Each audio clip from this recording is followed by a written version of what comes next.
네, 반갑습니다. 안녕하세요.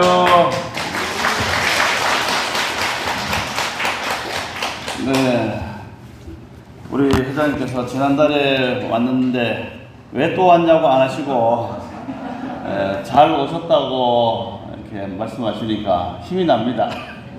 네, 원래 복사가 1년에 한 번 오면은 그리워지고 잊혀질만 하면 짠 하고 나타나면은 반가운데, 아무리 반가운 얼굴도 자주 보면은 이제 또 시들해지는 그런 경향이 있는데, 거기서 불자님들은 이렇게 반가워해주니 어찌 기쁘지 않겠습니까? 반영해 주셔서 감사하고.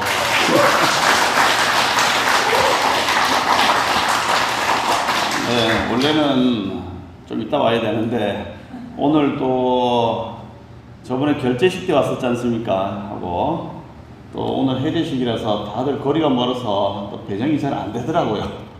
가까운 네가 다시 가라 해서 뭐 그러면 좋죠, 오케이 해서 왔습니다. 그간 한 달 동안 수행정진 열심히 하셨습니까? 네. 또 우리 주지스님께서 늘 상주하시면서 여러분들 위해서 또 축원해 주시고 또 기도해 주시고 계십니다. 그리고 또 그 사이에 불사도 많이 하시고 하셔서 우리 스님의 그 은공과 덕이 널리 퍼지고 있습니다. 주지스님 더욱 건강하시고 우리 고강사를 위해서 또 수고해 달라고 감사의 큰 박수도 한번 보내주시기 바랍니다.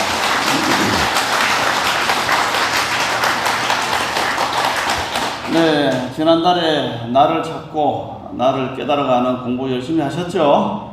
네, 근데 좀 더 살림살이 좀 나아지셨습니까? 네, 마음의 살림살이 좀 많이 나아지셨죠? 네, 그래서 살림이 원래 그 불교에서는 최절인 아상, 최절이라는 것은 꺾는다는 얘기입니다. 꺾을 철자, 꺾을 절자, 최절. 아상과 인상을 꺾고, 그 다음에 또 자양 공덕림, 공덕의 숲을 널리 크게 길러가다, 이런 뜻입니다. 그래서 그것을 매산자, 숲을자 줄여서 살림이라고 합니다. 그래서 공덕을 많이 쌓고 자기의 고집과 아집을 버리는 그런 법회를 살림법회, 또 법화 살림법회, 뭐 화엄 살림법회, 또 우리가 살림살이를 살자, 집에서 살림을 잘 살아야지, 그것도 가족들을 잘 걷어먹이고 집안의 재산도 불리고 가족들도 살이 통통하게 쪄서 건강하게 잘 사는 것이 우리 또 보살님들의 임무고 역할이죠. 살림살이 좀 나아지셨습니까, 여러분? 우리 거강사에서 한 달 수행하셔서 살림이 더 크게 풍족해지셨습니까? 네, 목소리가 왜 이렇게 작습니까? 네, 한마디 한마디가 공덕이 되고 한마디 한마디가 수행이 되니까 우리 마음속에 늘 관세음보살을 놓지 말고 수행을 열심히 해야 되겠습니다. 네, 오늘 제가 말씀드릴 것은 수행을 열심히 하고 마음이 이렇게 삼매에 들게 되면은 얻어지는 여러 가지 이익이 있는데, 그 중에서도 신통에 대해서 한번 말씀을 드리고 싶습니다. 신통하면은 그냥 한자 그대로 하자면 신과 통한다.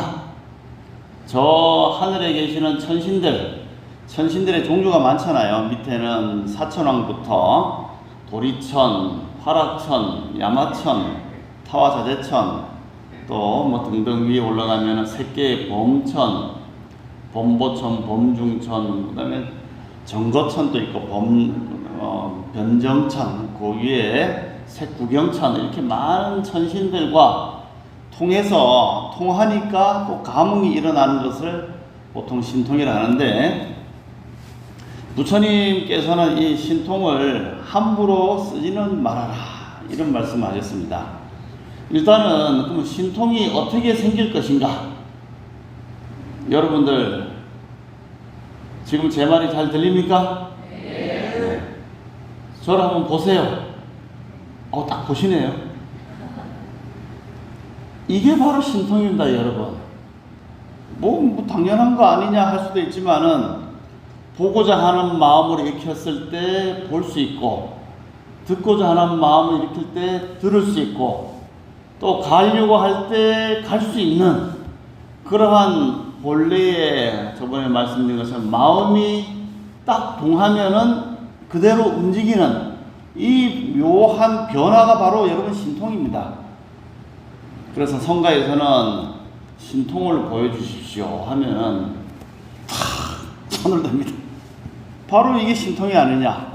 내가 보여달라 했을 때 그 마음을 요체를 움직여서 탁 드러내니까 주먹 하나 드러내는 것, 용꽃 하나 드는 것, 이게 바로 신통이다. 니들이 네 마음대로 하는 것을 임의용기라죠. 임의용기, 뜻대로 다 쓸 수 있다. 그걸 신통이라는데, 또 우리가 일반적으로 사람들이 생각하는 신통은 뭐 그 너무나 당연한 거니까 그 신통 말고 조금 더 기적 같은 신통이 없습니까? 라고 생각할 수 있습니다. 그래, 이대종정 스님께서는 신통에 대해서 물으니까, 그 신통 손바닥 뒤집는 거보다도 더 쉬워. 아무것도 아닌데 사람들이 신통에 현혹된다고. 그러면 손바닥 뒤집는 것보다 더 쉬운데 어찌 우리는 여기서 구름을 불러오고 태양을 가리고 하는 것이 당장은 잘 안 되잖아요. 우리 안에서는 돌아가지만 큰 신통은 이루기가 어렵다. 그것은 뭐냐? 신통을 이룰 수 있는 것은 딱 하나입니다, 여러분. 우리의 마음을 고요하게 안정되게 해서 대상에 다 집중하는 그런 고도의 마음이 정밀로워지면은 이렇게 파도처럼 왔다 갔다 하면 신통이 안 생겨요. 깊은 산매 선정이 고요해지면 그때 신통이 생긴다고 나와 있습니다. 그래서 사문가경이라고 하는 디가니까의 두 번째 나오는 사문가경에 보면은 사람들이 5가지 번뇌, 혼침이라든가 들뜸이라든가 법에 대한 의심이라든가 감각적 욕망 이런 것들을 다 버리고 하나의 대상, 부처님을 염한다든지 땅의 가시나를 본다든지 물의 가시나를 본다든지, 그래서 거기에 하나에 집중을 해서 마음이 고요해지면은 고요한 가운데 집중되고 하면서 생겨나는 깊은 즐거움과 희열이 생긴답니다. 희열이 생기고 그 희열이 다시 조용해지고 차분해지면 사의 선정에 들어서 고요한 마음으로 마음을 비추어서 그 마음으로 뭘 만드느냐? 몸을 만드는 거예요. 우리가 머릿속으로 가만히 생각하면 마음으로 나를 그릴 수도 있고, 내가 지금 미국에도 갈 수 있고, 저 먼 별나라도 마음으로 이렇게 깊이 생각하면 가잖아요. 그런데 그 마음이 계속 가지 못하고 집중이 안 됩니다. 금방 딴 생각으로 넘어가요. 그래, 우리의 마음은 계속 이렇게 파도처럼 쳤다 깔아졌다 하기 때문에 집중력이 없어요. 심지어는 공부를 할 때도 말하자면 노노맹자를 딱 펼쳐놓고 공자왈맹장 집중이 이제 딱 사라지죠. 몇 분 보다 보면은 사라지고, 그에 비해서 뭐 태국의 그 좋은 호텔에서 바닷가에 수영하는 장면 보면은 아주 집중력이 좋아져. 저런 데 가고 싶다, 놀고 싶다. 또 자기가 생각했던 멋진 남자나 멋진 여자가 막 이렇게 산바람을 보면 아주 고도의 집중력이 생깁니다. 그런데 경을 본다든지 공부를 한다 그러면 집중력이 똑 떨어져요. 뭐냐? 감각적 욕망이 있는 사람들이 자꾸 마음이 가고, 이렇게 마음이 고요해지고 선정하는 데는 힘들어 합니다, 이게. 그러므로 인해서 삼매에 들기 어렵다.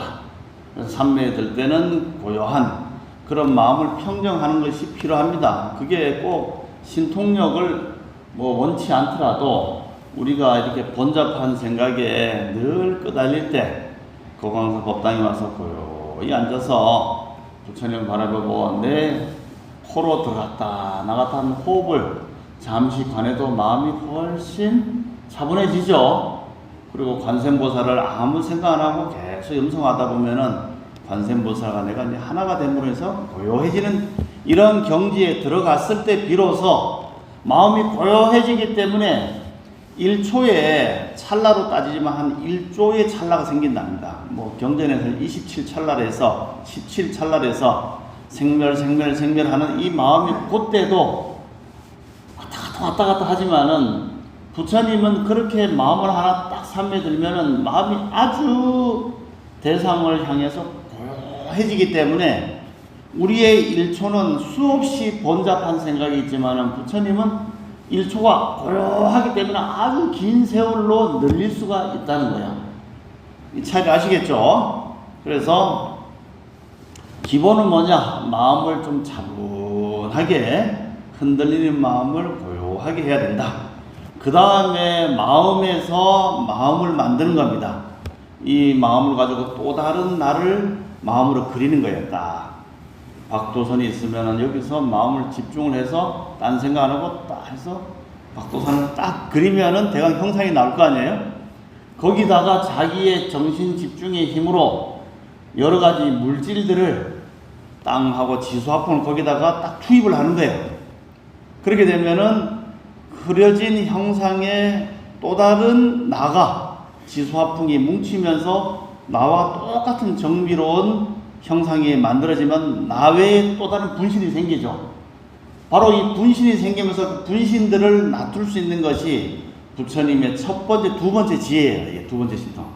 마음으로 몸을 만들어서 그 몸으로서 나를 변화시키는 두 번째 몸, 소위 아바타를 만드는 게 두 번째. 첫 번째 신통은 아까 말씀드린 것처럼 마음이 고요해져서 고요함으로 안 보이는 것들이 보이는 소위 위파사냐, 반야의 지혜가 첫 번째 신통. 두 번째는 마음에서 몸을 만드는 신통. 세 번째는 우리가 알고 있는 것처럼 마음에서 또 다른 나를 만들어서 저 미래 세상, 저 멀리 있는 것을 볼 수 있는 천안통의 신통. 또 멀리 있는 것을 듣는 천이통의 신통. 세 번째는 다시 몸을 저 먼 세상까지 갖다 보낼 수 있는 신족통의 신통. 다른 사람의 마음에 들어가는 타신통의 신통. 또 과거 일을 돌이켜볼 수 있는 숙명통의 신통. 이런 생각 저런 생각을 다 끊어버리는 누진통의 신통. 이렇게 해서 총 6가지 신통을 만들 수가 있다. 그 신통을 만드는 가장 바탕은 흔들리지 않는 마음자리, 흔들리지 않는 편안함. 에이스 침대같이 편안해지면은 옆에서 쇠구슬이 퉁탕거려도 이쪽에서는 고요하지 않습니까? 그런데 우리는 뭐합니까? 여기서 하면은 바로 하다가 뭔 일인데 하고 고기에 감간을 담아서 현재 잠깐 들어있는 기도 중에 고요함을 놓쳐버리고 거기에 마음을 써버리니까 평정이 깨지거든요. 우리는 늘 에이스를 생각하세요. 시몬스 말고 흔들리지 않는 마음, 옆에서 천둥 번개가 치더라도 나는 산매에 들었을 때 기도할 때는 그 자리에 고요히 머물러 있는다. 그래서 크게 보자면은 이와 같이 육신통 플러스 윗바사나 그 다음에 몸에서 마음에서 몸을 만든 8가지 신통이 있고 경전에는 주로 육신통이 나옵니다. 그런데 대주사 스님께서는 우리 종단 초창기에 관세음보살 기도를 조금만 하면은 신통이 막 생겼어요. 신도님들이. 옛날에 기도에 보시 아시죠? 본산의 국성스님도 관세음보살을 열심히 하다 보니까 갑자기 손이 마이크 타이슨의 핵주먹 아시죠? 마이크 타이슨은 탁탁탁 턱 쓰러져갖고 KO로 거의 다 이겼지 않습니까? 그러다 막판에 더글라스 한 대 패하고 홀리플랜트로 깨지고 해서 열받으니까 핵 주먹에서 핵 이빨로 바뀝니다. 붙잡고 귀를 묶고 물어 뜯어갖고 나중에 아주 곤란을 이제 당했는데 국성스님이 이렇게 기도를 열심히 하다 보니까 갑자기 주먹이 해모같이 아주 크고 단단해지는 느낌이 들더랍니다. 그래갖고 야, 이 정도면은 세상에 모두 다 깨트릴 수 있는 힘이 생겨서 그 길로 설선당 마당에 나가니까 옛날에는 그 도라무통 있죠. 기름 넣은 통. 도라무통이 보이더랍니다. 그래서 한번 쳐볼까 하고 태권 팍 치니까 도라무통이 뻥 뚫리면서 구멍이 이만한 게 난 거야. 그래갖고 옆에 사람들 보고 야, 니 뭐 한 신통 했네 하고 그렇게 했는데 그걸 대조사님 하시고 함부로 신통을 쓰지 말지어다. 그런데 마음이 현혹되면은 내 잘났다는 그런 상이 생김으로 내갖고 신통이 생기면 써먹으려 할 거 아닙니까?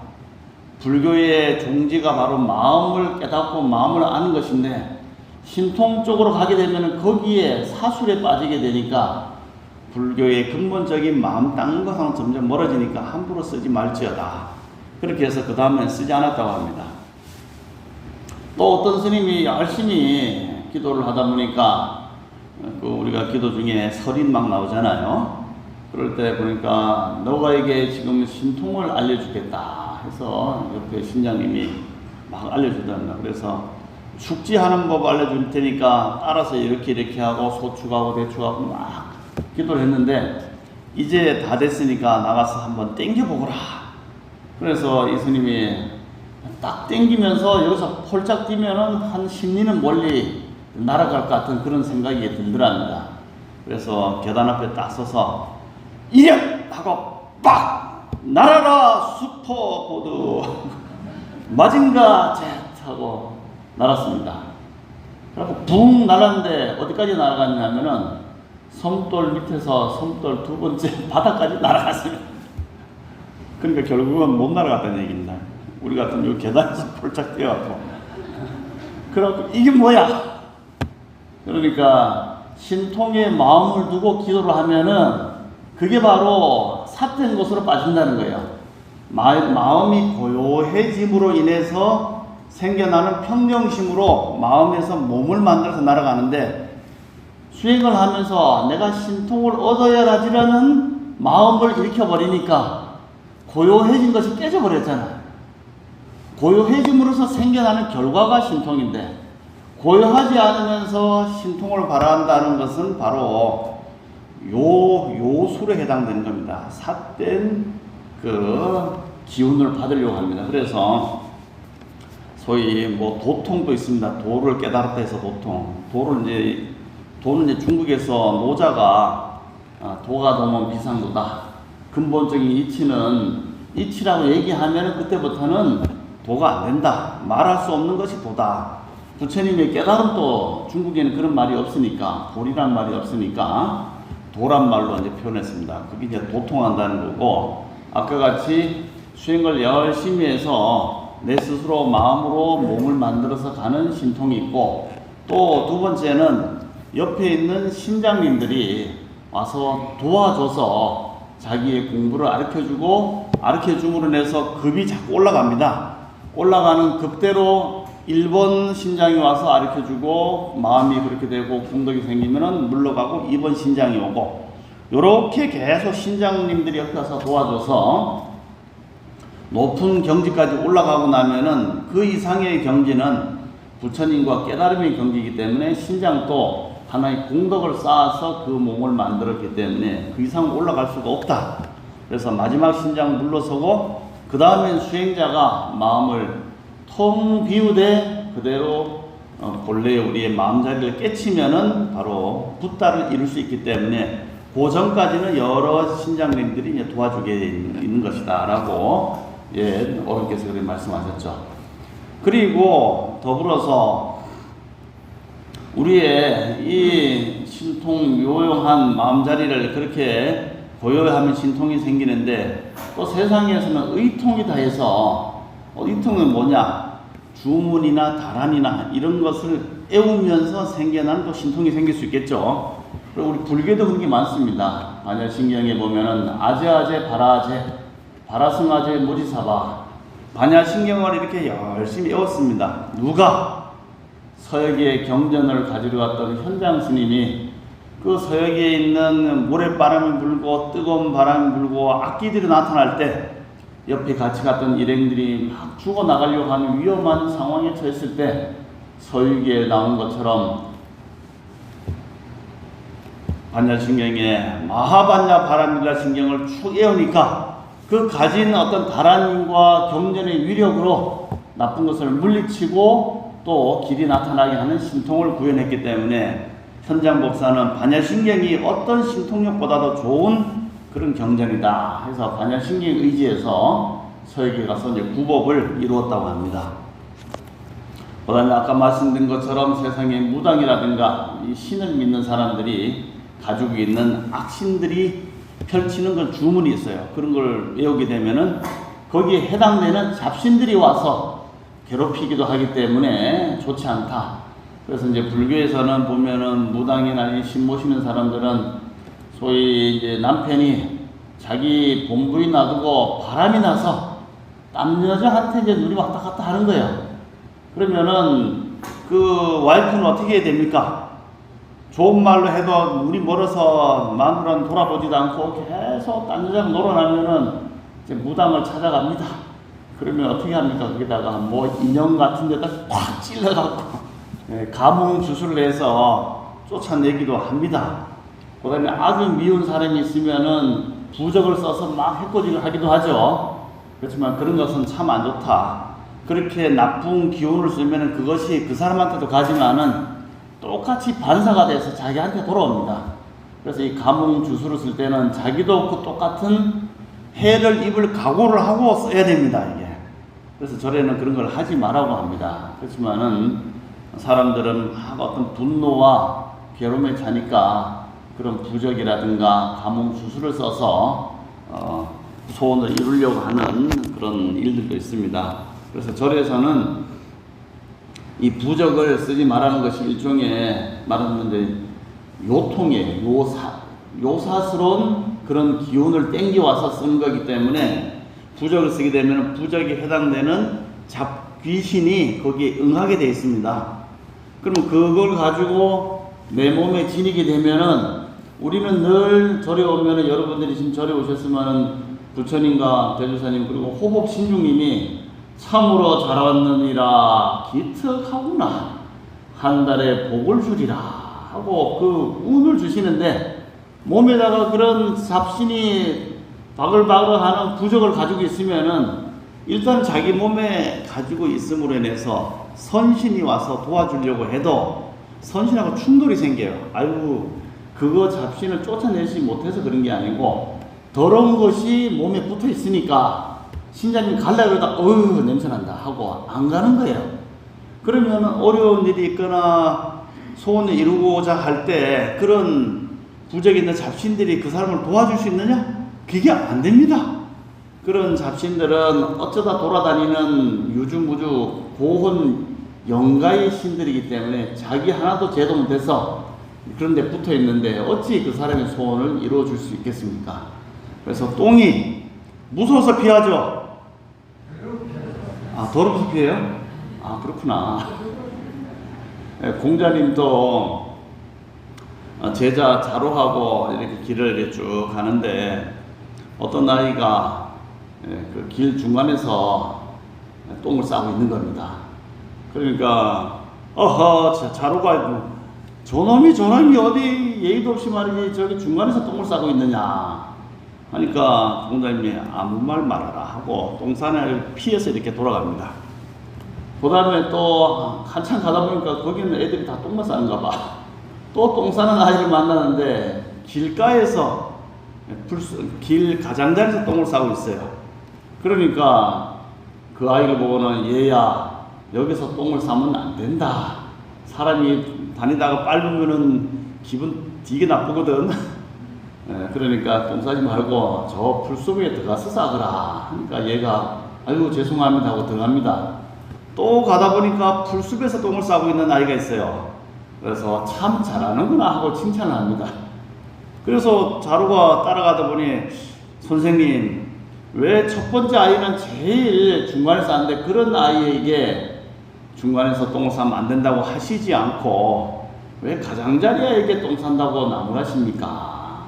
그러니까 자루야 생각해보거라. 얼마나 뻔뻔한 놈이면은 길 중간에서 똥을 싸겠느냐.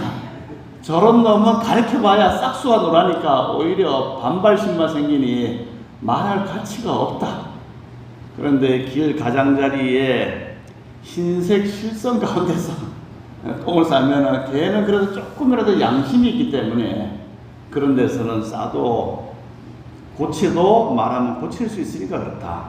저 숲속에서 사는 아이는 마음이 정하니까 그래도 사랑을 피하사니 더 가르칠 게 없느니라. 이렇게 이제 말씀하시죠.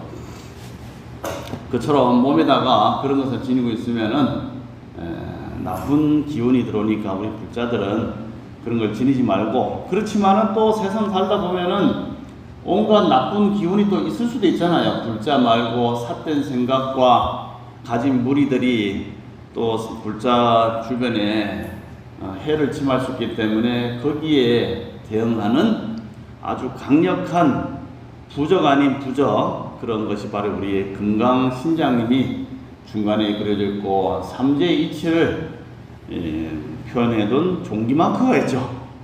그 종기마크가 중간에 인드라 신장이 가지고 있는 무기입니다. 그래, 그걸 딱 가지고 있고, 어떤 위험한 일이 있거나 또는 아침에 운전을 한다든지 할 때 부처님이시여, 부처님의 변치 않는 불제자가 되겠습니다.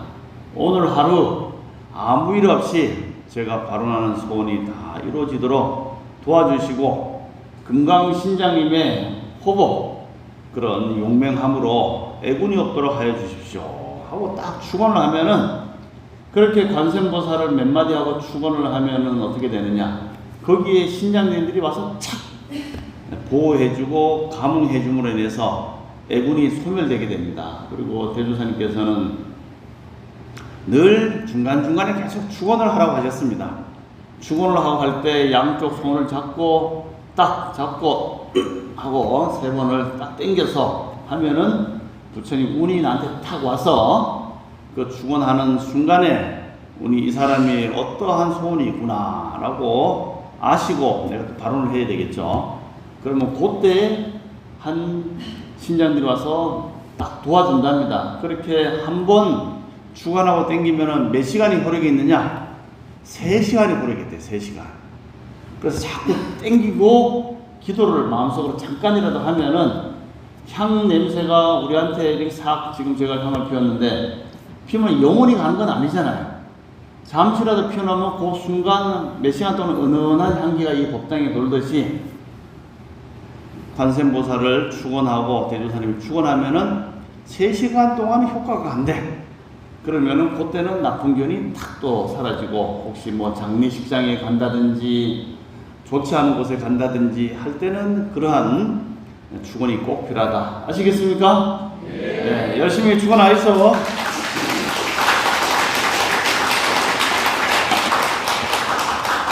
그래서 대조사님은 제자들이 그렇게 신통에 자꾸 관심을 가지니까 지금은 열반하시면서 신통을 좀 마음대로 신들을 신장시켜서 보여줬더니 다들 신통에 눈이 빼르게 갖고 마음을 청정히 하고 비우는 공부를 안 하니 내 신통을 다 거두고 나중에 때가 되면은 다시 펼치겠다 하시면서, 대조사님 당시에는 그런 신도님들, 불자님들도 수많은 신통을 보이곤 했었습니다.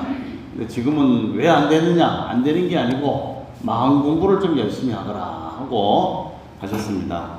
그래서 어떤 스님은 관세음보살을 열심히 대조사님 당시에 기도를 하다 보니까 이 천안이 또 여진 거예요. 그래서 길을 이렇게 가다 보니까 땅속에 옛날 수백 년 전에 누가 황금 덩어리를 이제 묻어놓은 게 환하게 보입니다. 황금을 보기를 돌같이 하라 라는 것은 어디 가버리고 황금을 보기를 황금같이 해라 해서 그 황금을 꺼내다가 들고 대조사님을 저녁에 인사를 드리러 갔습니다. 큰 스님, 제가 황금을 구해왔습니다. 우리 대중들이 지금 저녁 때마다 전기불도 없어서 초를 피우고 사는데 이걸로 초도 많이 사고 쌀도 많이 사면 얼마나 좋겠습니까? 제가 황금을 구해왔습니다 하고 말씀드리고 자랑스럽게 말씀드리니 대수님, 이놈아 누가 그런 것을 함부로 쓰라고 했느냐? 그런데 자꾸 마음을 쓰다가는 언제 너의 본래의 본심을 알겠느냐? 다시는 이런 짓 하지 말거라. 그러면 이 황금은 어찌하오리까? 다시 있는 곳에 가서 묻어 놓으리까? 아니면 돌처럼 강가에 버리오리까? 이왕 가져왔으니 저쪽 창고에 갖다 두거라. 그래서 뭐 말씀하셨다요.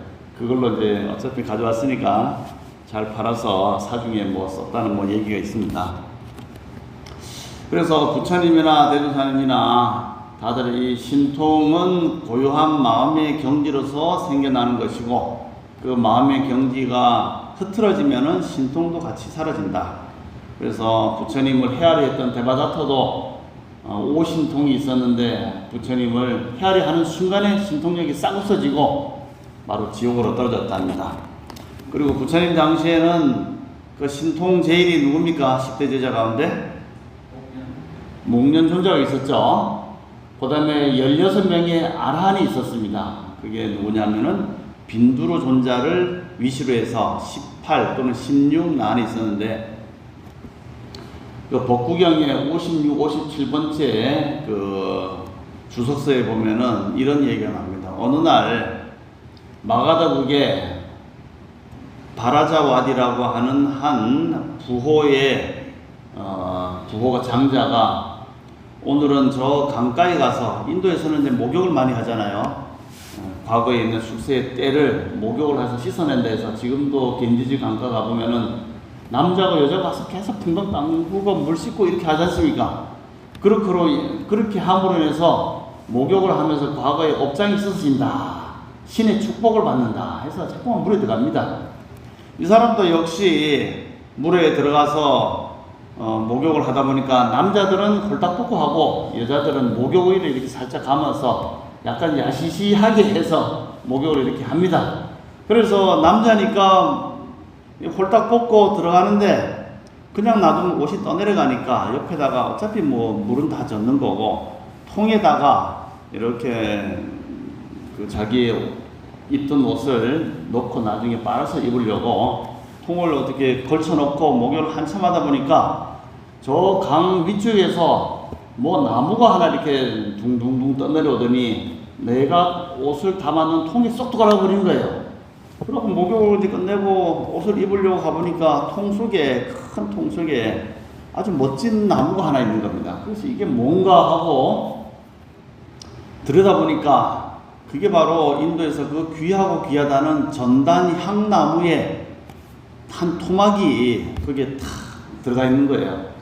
그래서 이 전단향은 비쌀기도 비쌀 뿐더러 향기가 그지없이 나고 이걸로 뭘 조각해 놓으면 계속 은은하게 빛이 나니 이 전단향 나무를 가지고 횡재한 나무를 가지고 어디에 쓸까 하다가 인도에는 옛날부터 전통적으로 깨달은 사람, 이 세상은 괴로운 세상이고 저쪽에 있는 세상, 즉 해탈에서 열반에 이르는 그런 위대한 성자를 아라하라고 하는데, 아라한에게 이것을 바로 밥그릇을 만들어서 공양을 올리면 참 좋겠다. 좋은 생각이죠.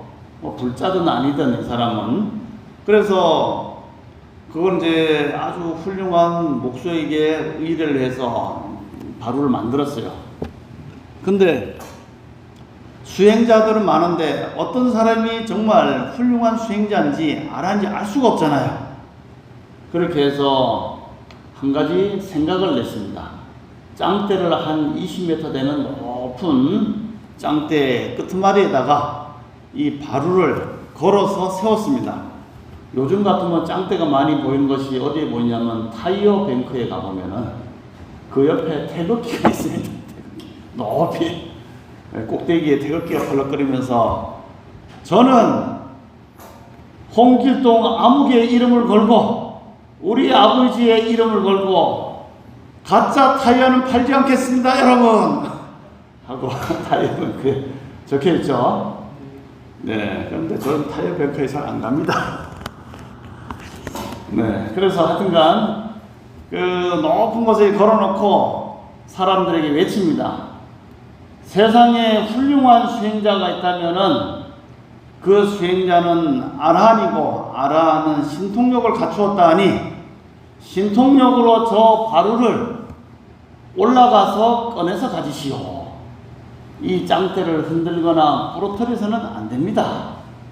그렇게 이제 선언을 합니다. 그러니까 동네 방네 저 귀하고 비싼 바루를 갖기 위해서 다들 나름대로 자이나 교도도 있고 힌두 교도도 있고 육사 외도도 있고 많은 외도들이 저 바로를 가져가려고 했으나 다 신통력을 못 부린 거예요. 그리고 이 사람이 한탄을 합니다. 그렇게 열심히 공부했다고 하는 사람들이 저렇게 올라가는 정도의 신통력도 못 부리니 과연 우리 천축국에는 진정한 수행자는 없단 말인가 하고 한탄을 하고 있으니까 마침 그때 신통제일 목륜존자하고 옆에 같이 가던 빈두르 존자가 그 광경을 딱 보게 됩니다. 야, 이게 정말 외도들은 말만 번지르하지 신통력이 없고 마음이 고요하지 않으니까 현상을 내보일 수 없으니 우리가 신통을 보여서 부처님의 불법의 위대함을 드러내는 것이 어떤가 이런 생각이 들겠죠. 그래서 목륜존자가 빈두르 자네가 한번 신통력을 보여서 저 바로를 가져오지 않겠는가 하니까 아닙니다. 그래도 형님 먼저 아우 먼저 형님 먼저 하다가 목륜존자가 나야 이미 신통력이 널리 알려져 있으니 나보다도 빈두르 자네가 올라가서 신통력을 보이고 저 바로를 가져와서 부처님의 법을 드러내기를 바라네. 그러니까 뭐 정리 그렇다면 제가 한번 올라가지요. 그래서 거기서 딱 땡기고 하늘로 푹 치솟습니다. 올라가서 바로 그냥 바로를 가져온 것이 아니고 큰 돌을 하나 만들어요. 지금도 우주 성간에 돌아다니고 있는 아우모우아라고 하는 그런 우주선 비행선이 있습니다. 그 길이가 엄청 길다고 하는데 그런 것처럼 큰 너럭바위 반석인데 그 길이가 30요자나 한 300km나 되는 큰 바위를 공중에 한 200~300m 위에 띄우게 됩니다. 그리고 그 바위를 가지고 빙글빙글 돌아요. 이게 휙휙휙 도니까 사람들이 고개를 쳐들어서 올려다 보니까 바로 위에 엄청난 바위가 빙글빙글 돌고 있으니까 공포도 느끼고 두렵기도 하고 신비하기도 하고 그런 와중에 그 바위가 중간으로 쫙 갈라지면서 빈두르 존자가 얼굴을 탁 내밉니다. 그러면서 내민 얼굴로 바로를 딱 잡아다가 쥐고 땅으로 사뿐히 내려오게 됩니다. 여러분 같으면 어떻게 하십니까? 와, 성자가 나타났다 하고 박수를 쳐야 되겠죠? 그런데 왜 박수를 안 칩니까? 네, 거기에 있는 대중들도 박수를 막 쳤습니다. 그런데 박수를 안 치는 사람들이 있습니다. 누구냐? 바로 바로를 꺼내지 못했던 외도들이 질투를 내기 시작합니다. 저놈들이 말이야 저렇게 질투를 내고 하는데 그게 왜 질투를 내냐면은 수행자들한테 정말 신통력이 있고 뛰어난 제자들한테는 인도 사람들이 탁발을 많이 주고 그 다음에 공덕도 없고 공부를 잘 안 한 사람한테는 탁발을 안 해줍니다. 인도에서는 우리는 중국이나 한국에서는 스님들이 집세로 땅을 파고 생산을 하지만 인도에서는 생산하면 그게 계율 위반이에요. 수행자는 오로지 열심히 수행만 하고 탁발에 의지해서 생활을 해야지 스스로 땅을 일고 개간을 하고 이런 것을 하면 안 된다고 나와 있습니다. 그러니까 탁발을 잘 받으려면은 신도들의 어떤 추앙을 받아야 되는데 거기서 완패를 해버렸잖아요. 그래서 목륜존자하고 빈두르 존자는 의기양양하게 돌아갔는데 소문이 쫙 퍼졌어요. 와, 붓다의 제자들이 대단하다. 그리고 부처님한테 딱 갔는데 부처님한테 누가 또 벌써 밀고 아닌 보고를 했어요. 빈두르야 목련아 여기 앉아보거라. 너희들이 지금 그 거리에 가서 말이지 신통력을 보였다며. 이놈들아 참여하거라. 신통력은 사람들의 구경거리로 삼게 해서는 아니 되느니라. 신통력은 딱 필요할 때 법을 펼칠 때 필요한 것이지 사람들한테 웃음거리거나 희유한 거리가 돼서는 희락의 거리가 돼서는 안 됐느니라. 그러면서 빈두르 존재가 가져온 바로를 빠셔버립니다. 그냥 빠셔서 가루로 만들어서 가루향을 만들어서 나중에 향편대 쓰도록 하라. 이러면서 빈두르 너는 오늘 큰 잘못을 저질렀으니 내 생에 그 미륵 부처님이 올 때까지는 천태산에 들어가서 고요히 수행하면서 가끔씩 네가 좋아하는 게 신통력이니까 그때 신통을 나타내서 사람들을 깨달음으로 인도하도록 하라. 이렇게 이제 명령을 내렸습니다. 그 빈두르 존자가 생긴 모습이 눈썹이 이렇게 길어요. 이만큼 이렇게 길고 또 소나무 밑에 산다 해서 우리나라에 중국에 오면 그게 이제 나반 존자다. 소위 이제 독성각이다 해서 그쪽으로 모시기도 하는데 나반 존자가 빈두르 존자냐 뭐 이런 것에 대한 이인이 있어요. 하여튼 그리고 빈두르 존자는 그렇게 한쪽으로 물러서서 지금 또 천태산에 이렇게 있다고 합니다. 그러고 나서 있다 보니까 제자들한테 너희들은 앞으로 일반 제가 불자라든가 신도한테는 신통력을 절대로 보여서는 아니 되느니라. 다만 스님들한테는 상황에 따라서는 보여도 되느니라. 앞으로 절대로 신통력을 보이지 말거라. 이런 얘기를 합니다. 그러다 보니까 그 이야기가 또 쫙 퍼졌어요, 사람들한테.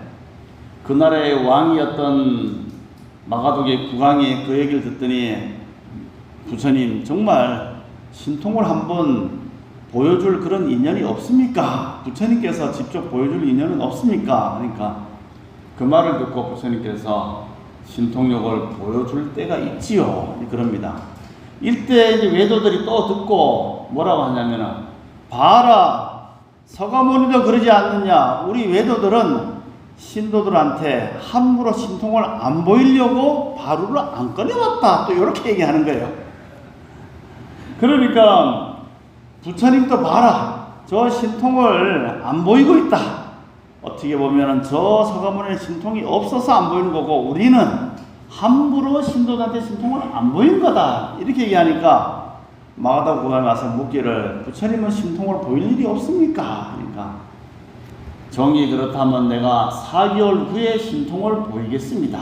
이런 겁니다. 그래서 4개월 후에 신통을 보인 장소를 찾아가는데 그것이 바로 마가다국은 동쪽에 있고 토살라국은 서쪽에 있는데 서쪽에 기원정사 있는 데로 다 가시게 됩니다. 거기 가서 내가 신통을 보이겠느라 하고 또 소문이 쫙 퍼지니까 거기 있는 외도들이 과연 부처님이 어떤 신통을 보일 것인가 하고 이제 궁금해하고 부처님이 신통을 보이면은 자기들은 또 밥그릇 숫자가 줄어들 거 아니에요. 어떤지 막아야지 자기들이 공양을 많이 받을 수 있으니까. 그래갖고 또 정보원을 보내서 탐색해 보니까 서가여력께서는 신통을 망고나무 아래에 간디라고 하는 망고지기 정원사가 있는데 거기서 망고나무 아래서 신통을 보이겠다 이렇게 선언을 하니까 외도들이 그때부터는 망고나무를 이제 다 잘라버린 거예요. 그래서 나무가 다 잘리고 나서 모날, 모월, 모일, 모시에 신통을 보이겠다고 했는데 아무리 봐도 이제 망고가 없으니까 이제 제자들이 걱정이 되는 겁니다. 그래서 부처님은 아무 걱정하지 말아라 하고 그 날짜에 거기 이제 가게 됩니다. 가게 되기 위해서는 그 나라의 국왕이었던 파선의 국왕이 부처님과 외도들의 신통력 대결이 펼쳐지니까 그 일대에 수만 군중이 아주 엄청나게 모이게 됩니다. 외도들을 위해서는 천막, 요즘은 행사용 천막을 쫙 짓는데 또 부처님을 위해서도 이 왕이 외도들 같이 천막을 지어서 공양을 올리고 거기에 앉아서 신통을 보이면 좋겠습니다 하고 하니까 부처님께서 하신 말씀이 나는 그런 천막 필요 없다.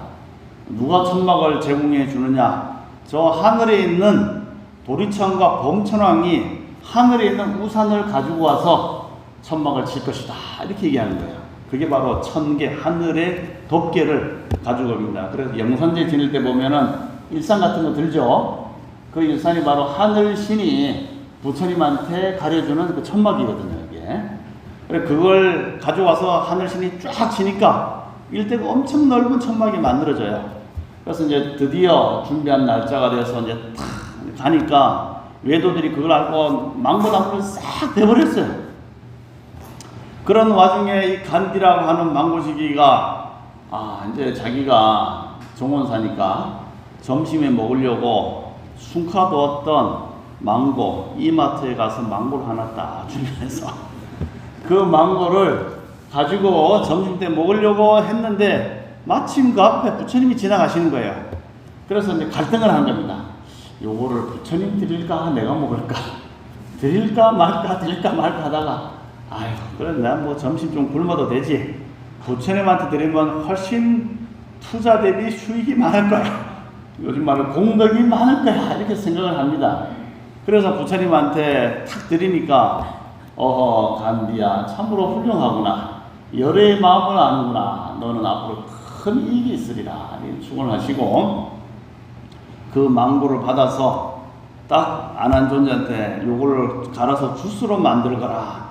그래서 이제 주스를 딱 만드니까 부처님께서 공량을 올렸으니까 드셔야 되잖아요. 그래서 그걸 한 잔 주스, 하루에 아침 주스로 쫙 이제 드셨습니다. 딱 드시고 나서 그 씨를 가지고 이것을 가지고 따라오너라 해서 일정한 장소에 가서 씨를 땅에다가 놓으라. 이제 탁 증명하십니다. 그러니까 이 망고 씨가 왜 길쭉하고 납작하잖아요. 땅에 놓자마자 갑자기 나무에 싹이 나고 잎이 나서 열매 나서 맺혔다 하듯이 그 나무가 수백 미터로 올라갑니다. 그 마치 뭐 콩나무 타고 하늘에 올라갔던 그 서양 그 동화처럼 쫙 올라가서 그 나무마다 가지가 수백 갈래가 갈라지고 수백 갈래의 가지마다 수천 개의 망고가 순식간에 쫙 열립니다. 이게 그게 그 유명한 망고나무의 기적이에요. 사이성의 망고나무의 기적. 그런데 그 망고나무마다 누가 앉아 계시냐? 부처님들이 다 앉아 계시는 거예요. 이게. 그래서 망고나무에서 부처님께서 처음 부처님의 화현의 기적을 다 보이십니다.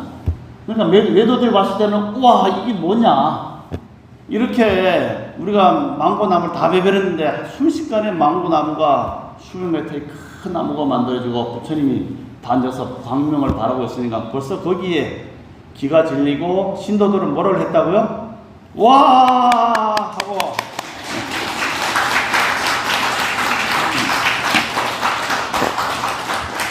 이렇게 찬탄을 했습니다. 그런데 중요한 신통은 그게 아니고 그래서 부처님이 탁 앉으시니까 외도들이 그래도 신통률 보여주시오 하고 소리를 지르니까 열애가 촥 해서 공중 부양을 착 합니다.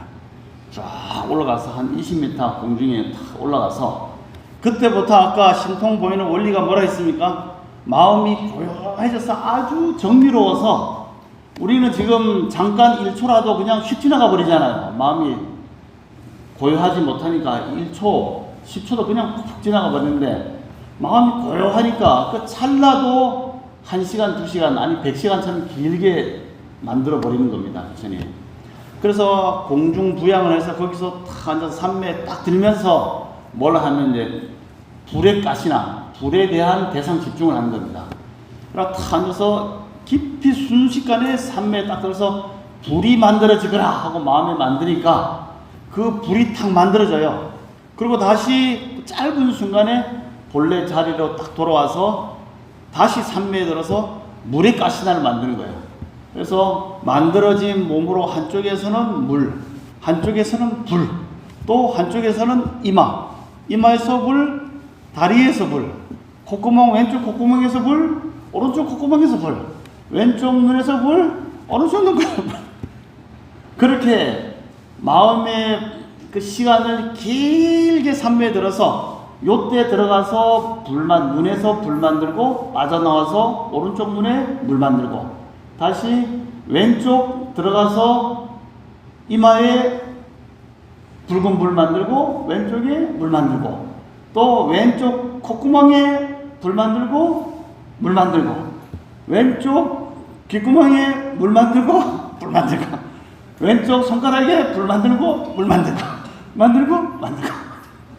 그렇게 순식간에 짧은 찰나 시대에 수만의 고도의 집중을 통해서 물과 불을 만들어 버립니다.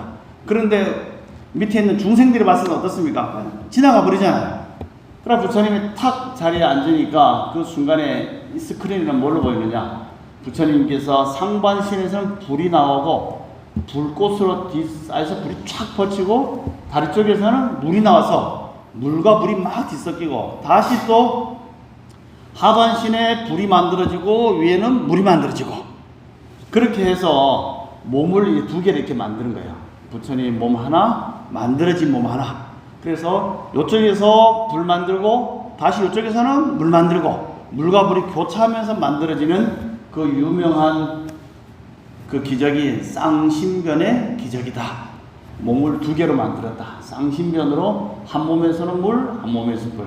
또 한 몸에서 눈에서는 불, 귀에서는 불. 뭐 이런 식으로 계속 반복하면서 만들어서 온 그 일대가 물바다, 불바다로 만드니까 사람들이 땅에 있다가 외도 들으니까 자기 밑에 막 물이 가득하거든. 으악! 하고 막 살려달라고 난리가 납니다. 근데 실제로 물이 아닌데도 그 사람 눈에는 그렇게 보이는 거죠. 그렇게 해서 거기 있는 파세나리 왕도 역시 부처님께서 참으로 신통방통하시다면서 공양을 올리고 난리가 났습니다. 외도들은 쫓겨서 이제 도망가고, 그리고 이제 그렇게 신통을 보이고 그냥 다시 걸어가면은 약간 조금 싱겁잖아요, 이게. 그렇죠. 공연이 시작되고 서커스 공연이라든가 미국 LA가 아니고 라스베가스에서 제가 그때 존도 스님하고 라스베가스 가봤는데 워터쇼도 있고 또 무슨 아카자 쇼인가? 그 엄청난 이제 쇼가 있습니다. 그냥. 그래 볼 땐 좋은데 나중에 만나면 좀 싱겁잖아요. 그래 부처님도 쇼를 다 하시고 신통을 뭐라고 하고 그냥 내려오기 뭐 하니까 과거에 있는 부처님들은 어떻게 신통을 놔두셨고 어떻게 하셨나 보니까 이와 같이 이곳 사위성이 과거의 부처님들이 신통을 보이신 곳이기 때문에 굳이 마가다고에서 여기까지 왔고, 신통이 끝나고 나면은 보통 당신 어머니를 제도하기 위해서 하늘로 올라갔다. 그게 칠한거 부처님이 성도하시는 7년 후에 하늘로 올라가셨습니다. 그래서 그 길로 나는 간다 하고 촤 올라가서 도리천으로 올라와서 하니까 도리천에 있는 천궁의 신도들이 천인들이 맞이해서 거기서 설법을 하게 됩니다. 부처님께서 설법을 하시는 중에 나온 것이 지장보살 본용경에 보면은 마야 부인이 등장하죠. 그 다음에 지장보살님이 나타나서 이와 같이 악도의 중생들이 업을 많이 지어서 제도하기 위해서 지장보살 소원을 얘기하는 장면도 나오고,